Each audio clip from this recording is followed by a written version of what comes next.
He's an actor, he's a director, he's a singer-songwriter, he's a New York Times bestselling author. David Duchovny has done it all. I mean, honestly, what can he do? Who could forget him as the FBI agent Fox Mulder in the hit series The X-Files, or writer Hank Moody in Californication?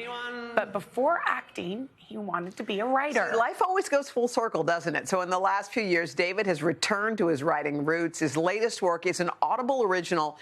It's called The Reservoir, and in it, he plays a man reflecting on his life while quarantined during the pandemic. So, David, we know how you spent your pandemic time, man. It's good to see you. How are you? Nice to see you, too. I'm fine, thank you. So you studied in school at Princeton and then later at Yale English. Yeah. I mean, you wanted to be a writer, and yet you went into show business.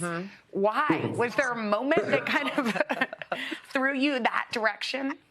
My mother continues to ask the same question.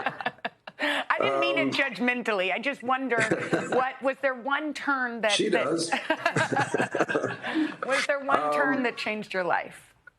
You know, that's, in a way, in my experience, that's not the way life happens. Life happens with all these kind of minor influences that send you down a major road. So I would say, you know, among the things I was thinking about was I wanted to be a writer. I was sitting in my room trying to write fiction or poetry, and then I thought, well, this is just so lonely. I'm 23 years old. I'm sitting in a room. Well, people that write plays, they at least get to play with other people. They get to be out, you know, collaborating. So I started to think about writing plays, and then as I was thinking about writing plays, I thought about acting, of course, because you're going to write words for actors, and, you know, the tumblers just click. Yeah, baby steps kind of took you that way.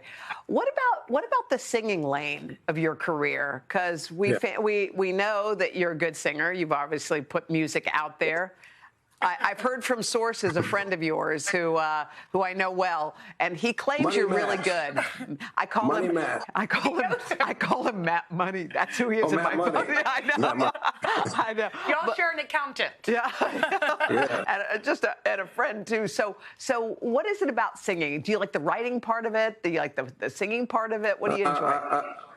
I like all of it. The singing part is has been that's been a journey in and of itself for me, because I was never a singer.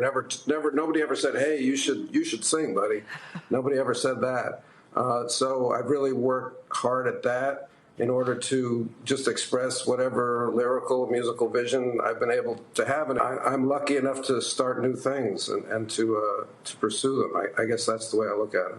Really cool. Great So advice. The Reservoir is a short story, and it's based on a middle-aged man who's quarantined and starts to kind of think about his neighbor and sort of going through this crazy thing. Now, is any of this based on your quarantine experience? Is there any of you in it?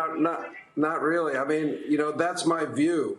That's my view on the cover of the Audible there. That's a picture I actually took. So, you know, I've been obsessed with this view from my apartment here in New York since it's the reason I took it. So just looking at that for so many years, finally a story came to me, and I guess I would call it a mixture between like Rear Window, Death in Venice, and The Plague, you know, all coming together in this quarantine year.